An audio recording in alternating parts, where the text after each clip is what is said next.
हाय दोस्तों, देखिए आज हम लोग सर का बर्थडे मना रहे हैं। और अभी देखिए मेरे मित्रगण लोग उसमें सभी फूल वूल सजा रहे हैं। मैं कुछ काम के लिए इधर आया था।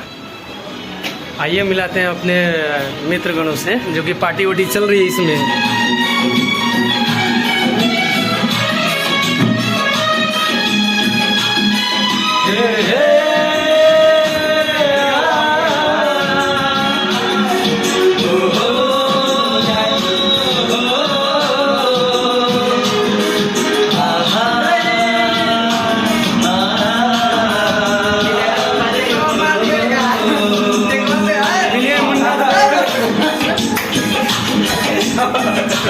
अभी हम लोग पार्टी कर रहे हैं।